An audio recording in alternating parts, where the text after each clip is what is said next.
Wonderful. Thank you so much, Ali and Katie, and the entire Southface team for this invitation to come and share some more insights on what we're up to here at the Department of Energy in this very exciting new time. So I'll be introducing actually a brand new office being created here at the Department of Energy that will very much be interfacing with our states, our tribal governments, and our community partners, cities, counties, school districts, nonprofits, and you'll see here how we're intending to do that.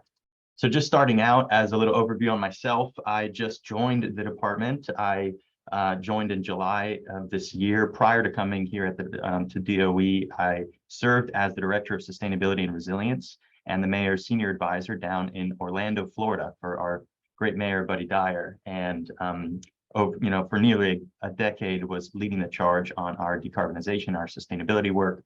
I come also with experience in helping to use entrepreneurship as a vehicle to address these issues and have started different nonprofits and different companies. And originally, I'm from Miami, Florida, and I'm a Cuban American and somebody who's really rooted in the importance around equity, diversity, inclusion, and accessibility. So many of us already know that the Biden-Harris administration has these really high priorities as it relates to addressing the threat of climate change. And in fact, this administration knows that there's no greater challenge ahead of us. We see this as an opportunity to revitalize the U.S. energy and manufacturing sectors. We saw that with the CHIPS Act and DPA Act, creating millions of high-quality, good-paying jobs throughout the country in this clean energy space. And of course, addressing the historic environmental injustices and inequities that Ali articulated there towards the end of her remarks. So this is something that's very much centering. Here's a little graphic of the top goals here at the department that are our North Stars. One is to hit the 50 to 52% reduction in GHGs by 2030 to continue on our science-based targets. In order to do that, we know that we have to electrify 100% of our electric grid with clean energy by 2035 and get to that net zero economy-wide goal by 2050 or sooner. And so in order to do that with the resources that we got, the bipartisan infrastructure law that the president and Congress passed really is a historic amount of funding that's coming to the department. It's $62 billion that DOE received just with the bill. With the bipartisan infrastructure law. And quickly, the secretary, Jennifer Granholm, realized that the Department of Energy historically wasn't structured to deploy clean energy infrastructure. It was structured to do research and development, to demonstrate emerging technologies in our national labs, and to try to demonstrate them in the field. But this new mission that has been granted to the department is something that we needed to optimize how we were doing things in order to be effective and efficient. So the secretary quickly did a reorganization and added a new office of infrastructure here at the Department of Energy with 8 program offices. And one of those new offices is actually known as the Office of State and Community Energy Programs. I'm coming in to serve as the chief of staff to this office, and we're at the ground stage, literally building up the leadership and the team of what this will entail. But in short, the secretary herself has articulated that we want to create a center of excellence to accelerate climate and clean energy solutions to states, tribal governments, and communities across the country. And so the idea is to work with a broad set of stakeholders, governments, communities, businesses, CBOs, state, and other stakeholders to really drive forward these place-based strategies that ultimately catalyze economic development and job creation, ultimately reduce energy costs and energy utilization in general, and avoid pollution. So real quickly, this office at a high level has about $6 billion worth of resources that we're looking to administer for the bill. It's 10 different bill provisions that are coming here. And the other thing I wanted to highlight are some of these key priorities you see at the bottom, but one is that centering and delivering on the J40 priorities. Ali quickly mentioned this executive order that was signed by the president early on in his administration within the first week, ultimately trying to ensure that as we address climate and this clean energy transition, that we are centering the needs of disadvantaged communities. And so, in fact, here at the department, we have a wonderful Office of Economic Impact and Diversity what we know as ED. It's led by Shalonda Baker, Dr. Tony Ream, and many others. And they've started to think about what are the policy principles and priorities that we need to infuse into everything that we are doing at the Department of Energy to ensure that J40 is real. And those are things that you see here on the screen, focused on addressing the energy burden in disadvantaged communities, focused on, driving parity for clean energy technology so that they can be accessible and adopted by those communities, accessing low-cost capital. We know that financing drives these investments, and often these communities have been either redlined out historically or have had challenges with accessing these resources. So these are the types of priorities: increasing resilience, increasing energy democracy, right, and the ownership of these energy resources. These are all part of the priorities at large. So at high level, here's just, and this is kind of busy, but this is what the org chart kind of looks like that's publicly available. And you can see that there's actually a number of existing programs that DOE has has provided to states and communities for a long time. And those are now being merged into this SCEP office. As mentioned, we're trying to take what has been historically fragmented at the Department of Energy and centralize it under this one office that communities and states can work with more closely. So you can see we have several pillars here. We have the Weatherization Assistance Program, all of those, and we'll go into each one of these quickly. The State Energy Program. This new pillar here is called Community Energy Programs. It'll house things like EECBG and public school and nonprofit funding and others. We also have this Partnerships and Technical Assistance pillar, and then of course the operational function to make sure that all of this stuff works. So very quickly, I'm going to touch on each one of these, high level funding programs and make sure that you're aware. Starting with the State Energy Program. This is a program that's been going on for over 40 years here at the Department of Energy and provides funding and technical assistance to 50 states, 5 territories, and DC. So 56 different entities. The overall goal with this money is to support programs that enhance energy security, right, and minimize our dependence on foreign sources. Advance state-led energy initiatives. This could be energy efficiency, it could be trying to drive resilience and others. And lastly, increasing energy affordability within their states. And this program has been extremely effective. For every dollar that we've invested, we've seen $4.50 saved by these households. And for every $12,500 invested into these states, 1 job is created. So this is a real job creator and a program that effectively reduces energy costs on the neediest communities. So the State Energy Program is fantastic. This part around with the bill, there are a couple of different iterations. One is there's this new requirement for states to develop a state energy securities plan. This is part of the plan that is submitted to the department by states asking for this money or identifying what they're going to do with those funds. And early on, the department decided to release about $200,000, up to $200,000 of the formula funding going to states early on to be able to begin building out these state energy security plans. 48109 is the official bill money that's coming to SEP, and it's $500 million. That money went out 2 weeks ago through an ALRD, a kind of a notice to the states as to what their formula was going to be. And again, I'm underscoring that this is a formula program. So Congress has essentially identified how this money should be allocated, and our office is here to kind of do that work. In addition, there's another round of money that states can get access to, and that is a competitive grant program. And it's an energy efficiency revolving loan capitalization grant fund. So for Georgia, I think this might be something to really consider in applying for, because it will allow you to use these funds to reloan and grant money for energy efficiency, for energy audits of public and commercial facilities, and driving retrofits of residential and commercial buildings. So this could be a really important additional tool for states to start lending and creating your own revolving loan fund that could be self-sustaining over time. The last kind of provision that falls under SEP is 4503, and that's the Energy Auditor Training Grant Program. This is $40 million over the course of the next 4 fiscal years. It is a competitive grant program, so states have to apply, but ultimately it's about training individuals to conduct energy audits or surveys of commercial and residential buildings, and really equipping that workforce to help us prioritize those needs. One of the big new funding, one of the big funds that have come out that cities and communities are really excited about is EECBG, Energy Efficiency Conservation Block Grant. A lot of advocacy went into making sure that this landed in the bill. Ultimately, this is $550 million that is also via formula will be going out to communities. So this amount of money, and you'll see there is a competitive proportion, but the vast majority is outlined by Congress in terms of how this money will be going out to communities, to tribal governments, et cetera. And again, the purpose here, you can see there, reducing fossil fuel emissions, trying to decarbonize, move towards clean energy, reducing total energy use and energy use intensity within facilities, and improving the efficiency of not just buildings, but the transportation sector and other relevant sectors.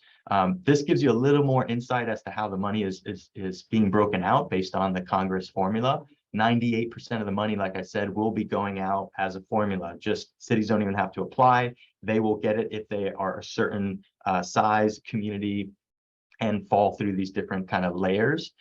You'll see that states will also get some that can be reallocated to communities that don't meet that formula of getting a direct allocation. So those communities that don't get something direct still will have the ability of getting EECBG funding, but they will have to apply to it at their state level. And then you see that this 2% is also for competitive grants on top of the states that also provides tribal governments and local governments that are not eligible for formula monies. So either way, EECBG will be a great program. I do want to caveat that we got 1/6 the amount of money for this program that then was originally appropriated back in the Recovery Act back in 2009, 2010. So back then it was $3 billion. This is $550 million. And the formula is now requiring 400 to 500 more communities to get the allocation. So we're talking about a smaller amount of money per community, more communities getting the support. But the idea behind EECBG is we got to get creative about what we call braiding these resources. We got to get in front of using EECBG as a stepping stone to get additional dollars and competitive funds. And that's something that we're really trying to support communities with. Real quick, there's some new monies also around public school facilities and building energy codes. So for the first time ever, the Department of Energy now has money that can go directly to local education agencies, what we call LEAs, or school districts. And so these are grants, competitive grants for energy efficiency improvements and renewable energy improvements to public school facilities. And ultimately, again, $500 million, $100 million that will be allocated over a 5-year period, and these will be offered through competitive grants. We will have, by the way, a notice of intent to come out with this money in October, and then in November, the FOA actually coming out for communities to begin developing their proposals. So soon you'll see a notice of this money, and that might trigger for you all's communities to come together to bring the city and the local education agency and maybe a school that needs improvements, and to start to think about what do we want to prioritize for this grant. The other provision that you should be aware of is that there is money at the state level to support technical assistance for building energy codes. $225 million for implementing these types of activities. The idea is that we want to really encourage partnerships that are comprised of not just the state, building committee or commission, but also other key stakeholders that can effectuate and that often are part of these building code rulemaking processes. I know Southface plays a role in certain instances, and SEA and other groups in the Southeast. So we want to make sure that they're part of this conversation to co-create these new codes. I know I'm running kind of a little over, but I'm going to run through these last few here. These two programs are actually two new grant programs that were annually appropriated. So they didn't come from the bipartisan infrastructure law. They were part of the annual budget that was given to DOE. And it's exciting because Congress, for the first time, has said, hey, why don't you try out a new type of grant program that bypasses states and goes directly to communities. So this is modeling the state energy program, but it's called the local government energy program. This year, it's $10 million. Next fiscal year that's been approved is another 25. And the idea is that these are competitive awards to provide small and rural communities with the early stage on-site capacity. Some of these communities don't have an energy manager or a sustainability coordinator, let alone director, right? And so in order for you to prioritize what buildings need to be retrofitted, do a benchmarking analysis, and go after these larger dollars to do the retrofits, we need resources for these smaller and rural communities to build up that capacity, to bring on support, to identify that roadmap towards that clean energy future. So this money is dedicated to that, and more information will be coming out the first quarter of 2023 about how to get access to this money. This will be a new program coming out. The other one as well that's new is Energy Futures Assistance Grants. These are really intended to be community-led projects and partnerships where we're trying to force collaboration, right? A city brings together a CBO and their utility and the academic institution and work together on a proposal that ultimately can drive forward an innovation project within your community. So that's really exciting. I mean, these are annually appropriated. We're hoping that every year moving forward, these funds get reappropriated by Congress, and we need to prove out that they're useful in order for that to happen. So soon we will be getting the money out, and look forward to working with you all on that. What I've been talking about thus far is all the money that we're controlling here at SCEP, but we also have a technical assistance and community engagement function here in this new office. And I wanted to run through a couple of important public sector initiatives that might be useful for governments throughout Georgia. One of them is what we call SWIFT. It's a Sustainable Wastewater Infrastructure of the Future cohort. This is a cohort of wastewater treatment of cities with wastewater treatment plants that ultimately have signed up to commit to reducing 20% of their energy over a certain amount, over a 10-year period, right? So very similar to the Better Buildings Challenge. The beautiful thing about this is cohorts will work together on topical areas, and we are continuing to encourage other signatories to this partnership. You can see here we have about 128 jurisdictions, 280 wastewater facilities across the country, and we certainly want to add more.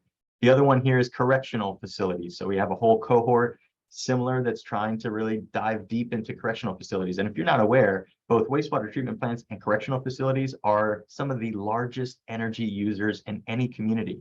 When I was in Orlando, I was shocked that our wastewater treatment plant was 25% of the entire city's energy, city operations energy consumption, more than like Amway Center and these huge venues that you can think about. I mean, they're massive. And so for us to really get down to that, net zero future, we need to start to think about these big loads.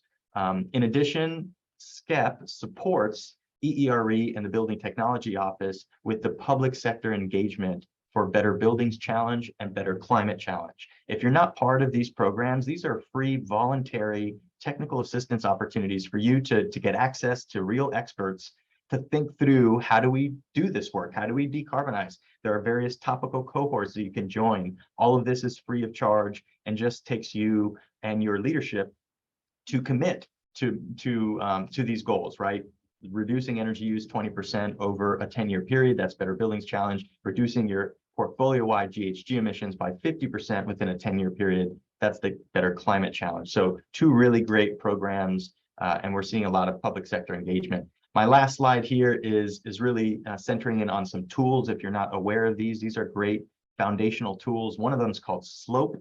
This is really a free online platform that helps provide data to states and local communities as it relates to energy and decarbonization planning. So there's this scenario planner that helps to visualize future energy scenarios based on what your consumption might be or CO2 emissions. Also, it provides a data viewer on EJ and other energy data layers like energy burdened communities and the like. And then beyond that, there's also the low-income energy affordability data tool, which goes further in visualizing energy burden and household characteristics across the United States. So these are two really good tools that we wanted to make sure you were aware of. And I think that brings me to the end of my presentation. What I'll do is I'll open it up and see if there's any specific questions that I can answer. Thank you again. Well, Chris, thank you so much. I see you guys are very busy. We've used that lead tool often. Just looking at it yesterday, really a lot of exciting work. And thank you for taking the time. I know this is a lot of billions of dollars that you are having to set up. We have two questions, and I know you've got to run at 12:45. First question, Does the energy audit training program that's under the state energy program bucket, does that emphasize resourcing workforce from disadvantaged communities? It does. I mean, all of these programs are trying to center that J40 effort. So the goal is to diversify our workforce and to ensure that the workforce of this clean energy future really is looks like and is visualized of the makeup of America, right? And so we definitely want to get to that point. In addition to the Energy Auditor Training Program, there are two other workforce provisions that live in SCEP that I didn't touch on. One of them is a career skills training program, and the other one is a BTAC, so the Building Technology Assessment Centers. All that funding will also be administered through SCEP. And so those three provisions, the energy auditor training, BTACs, and career skills training, together is about $60 million worth of resources, competitive grants for states and communities to get access in order to provide and develop, as well as enhance ongoing training programs across your state. Very exciting. Thanks. So we have Anya up next. I'm going to ask Anya to get her slides ready. And we have one last question. Knew we were going to get this. It comes from Cyrus. Cyrus, I'll let you speak up and say that one as we let Anya get ready for her presentation. Then Chris has to run. Sure, absolutely. Thank you, Katie. And thank you, Chris, for being here with us.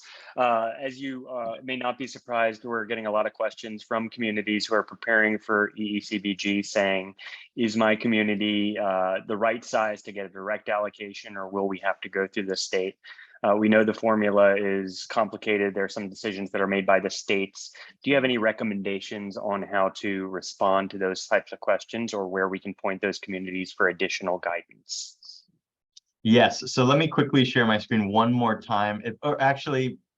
Since we already have Anya up, maybe that might be complicating. So what I can do, Cyrus and everyone on this line, is I will follow up later today with a specific response to that. As you mentioned, Congress has outlined a formula already about how this money needs to be allocated. And there's kind of two alternatives. One is cities with population of at least 35,000 or in the top 10 highest populated cities in the state, or counties with populations of at least 200,000 or in the top 10 highest populated counties in the state. That's alternative one.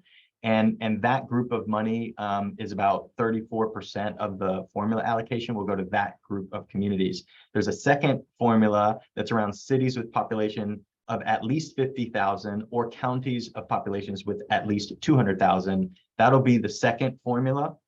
34% of the formula funds will go to that group.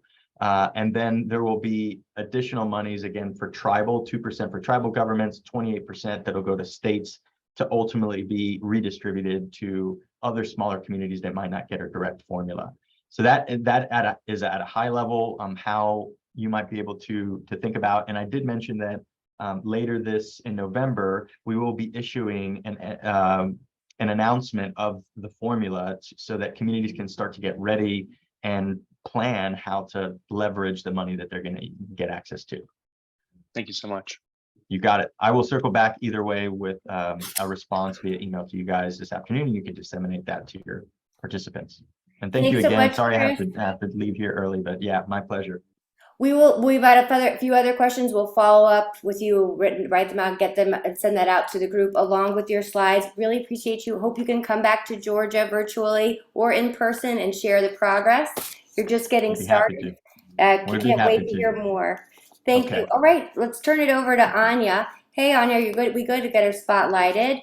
Thank you, Anya, another public servant who is very busy these days, doing good work in the state of Georgia with infrastructure bill funding. Anya is the chief of the Watershed Protection Branch at Georgia Environmental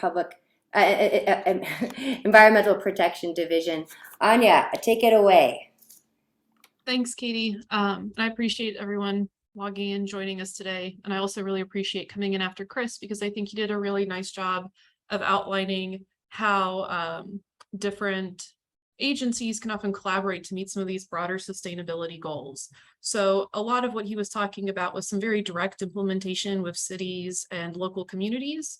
And on more of the environmental protection side, especially as it comes to water, climate resiliency and climate adaptation are things that are kind of baked into some of EPA's high-level priorities, especially under this current administration. EPA recently finalized a national strategic plan for the FY22 through FY26, and climate adaptation and resiliency and how it might fit into all of the various EPA programs was broken down through there. So it's a very, very active point of conversation, and it's something that's getting incorporated into a lot of programs. But the way that the bill funding has been structured so far, at least on the water side, it focuses significantly on implementation through directly with our wastewater treatment operators, our drinking water plant operators, a lot of our utilities. And these are local governments and local communities that need support to fix some, in some cases, some very broad problems, but in some cases, some very specific and targeted ones. And I'll go into that in a little bit more detail. Now, I recognize that not everyone on the presentation today has had a chance to interact with EPD, so I want to just briefly provide our mission and vision statement as kind of an introduction to who we are and what we do. We are an agency of the state of Georgia. We are the agency that protects and restores Georgia's environment. We take the lead in ensuring clean air, water, and land. And with our partners, and partners are very key, we pursue a sustainable environment that provides a foundation for a vibrant economy and healthy communities. We support that mission with 3 visions. The first vision is for Georgia's environment as healthy and sustainable. Natural resources are protected and managed to meet the needs of current and future generations. We have a vision that all Georgians understand the importance of a healthy and sustainable environment and act to protect and restore it. And finally, the vision that EPD is responsive, effective, and efficient. Associates are valued and empowered to use their expertise and creativity as leaders in protecting Georgia's environment. Anya, may I stop you for one moment? I'm sorry, your slides are frozen on my presentation. Oh, is that the same? Let me have Spencer pull up and help out, maybe drive the slides. Unless Spencer, are you there? Would it be possible to drive the slides for Anya so we can see them? Yes, absolutely. Thank you. Sorry about that, Anya. Zoom's No kind of tricky problem. sometimes.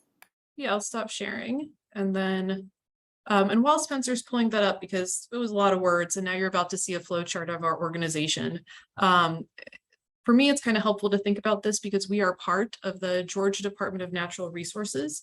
But unlike the other divisions within the Georgia Department of Natural Resources, we do not report to the commissioner, but rather directly to the DNR board.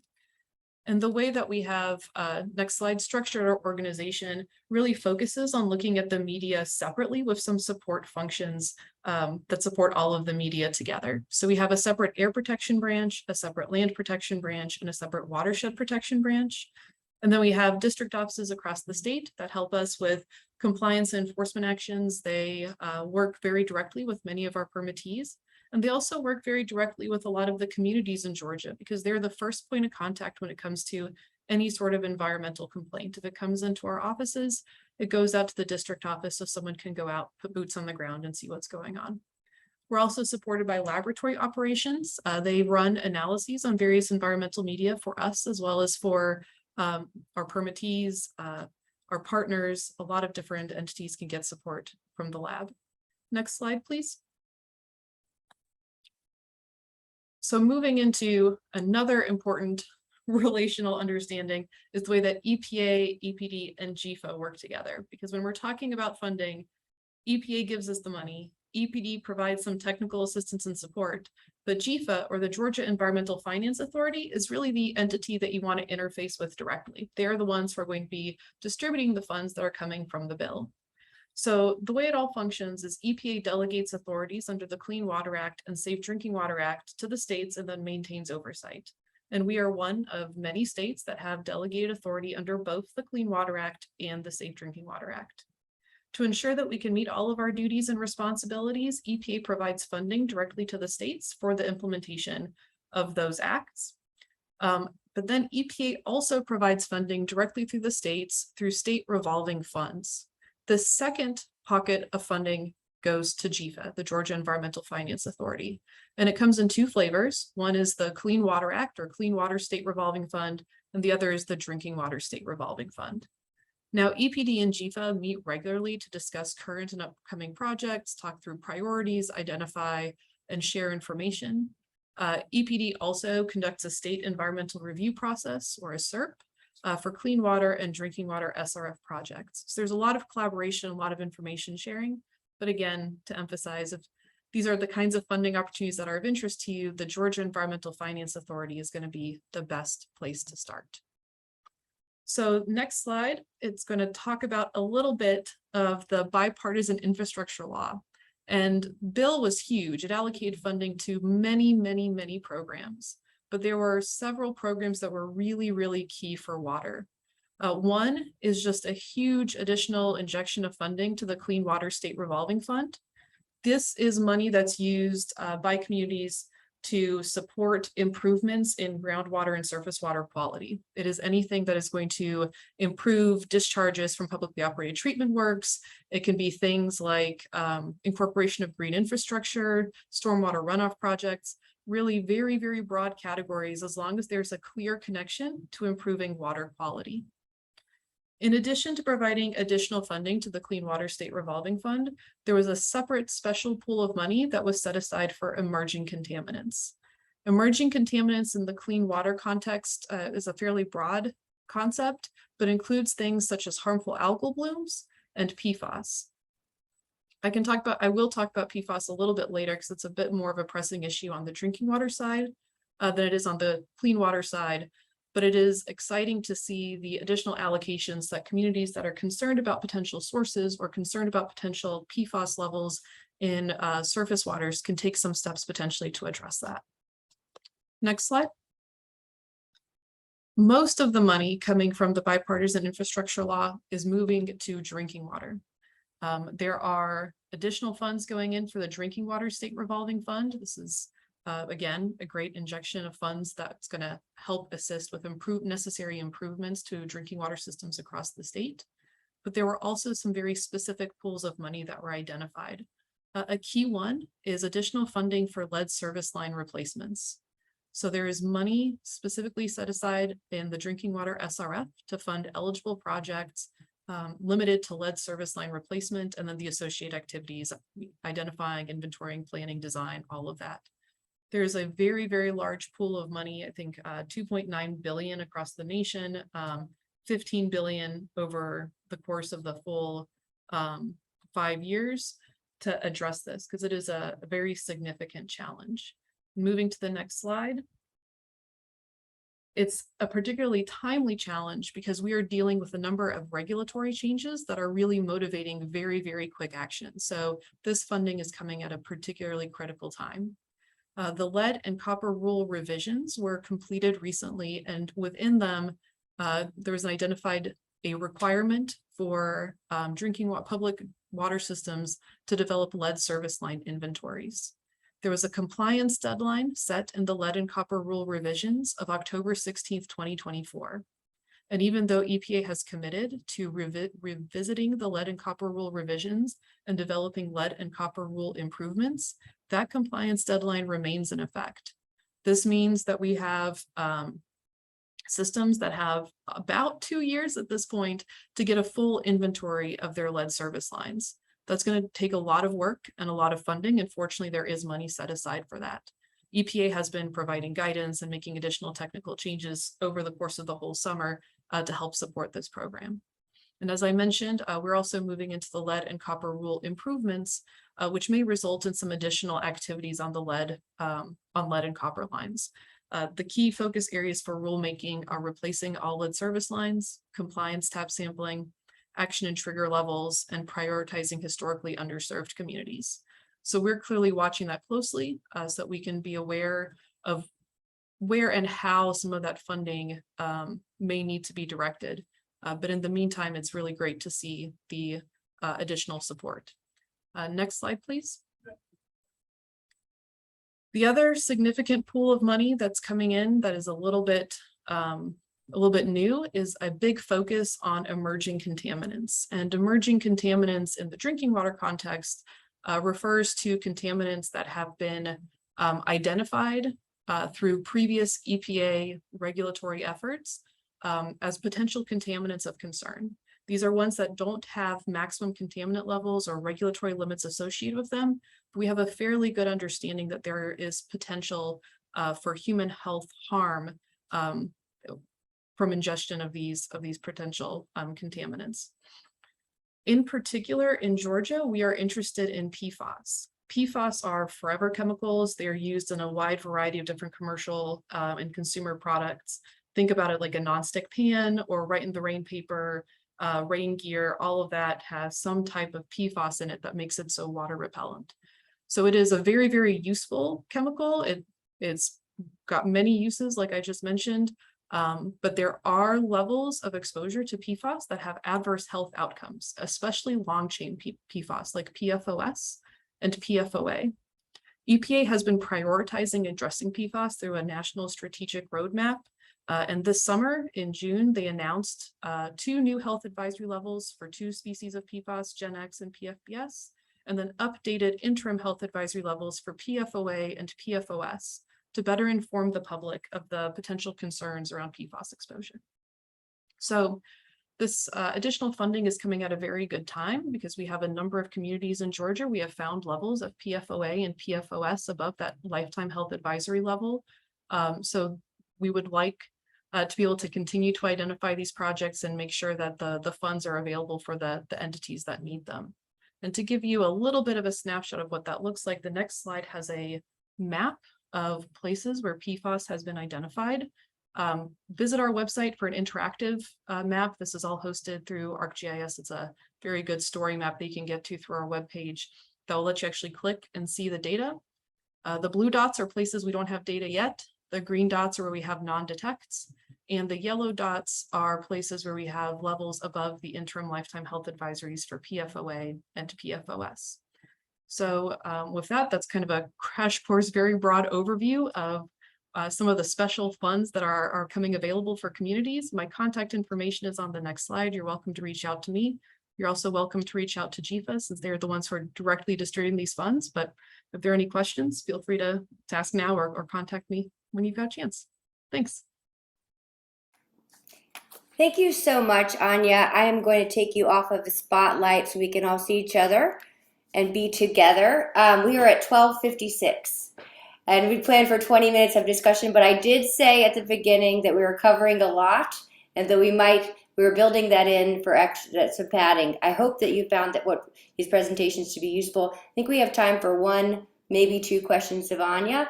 And I'll let Michael and Cyrus manage that. Anya, thanks again very much for joining. Really appreciate the map and the resources at the end. For those communities in attendance that have concerns, apart from just viewing the map, is there someone that you'd recommend they talk with, the district offices or other liaison for communities? So if someone has a specific concern about PFAS, I recommend that they reach out to me or reach out to the drinking water program manager, Manny Patel, and I can put his email into the chat now. That would be the best point of contact for PFAS, because right now we are we're in our second phase of state-directed PFAS monitoring.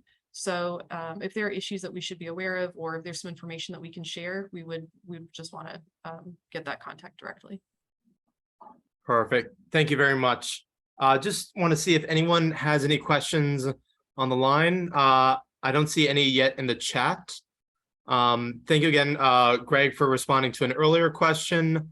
But does anyone have any questions specific to Georgia EPD for Anya? But if not, I will send it back to Katie. Thanks. Also, we'll be sharing the presentations via follow-up email. We're going to follow up with Chris Castro on some of the questions we didn't get answered. If you think of anything that you would like to have asked that you didn't get a chance to ask, please send it to myself or Spencer Rose, and we'll we'll try to get you an answer anyways. There's going to be plenty of guidance. I'm putting my email in the chat. Plenty of additional guidance and announcements coming out. Just getting started, I think, with especially from the DO, Department of Energy, State and Community Energy Programs side. Thank you for being here today. We really appreciate you taking your lunch hour to join us. And we'll hopefully see you soon and do another workshop in the near future with more good news to share once these funds start getting into communities. Well, that will log off. Thanks, everyone, and thank you, Spencer, for managing, and thank you, Anya, for speaking, and everyone who's contributed. Cheers. Thank you.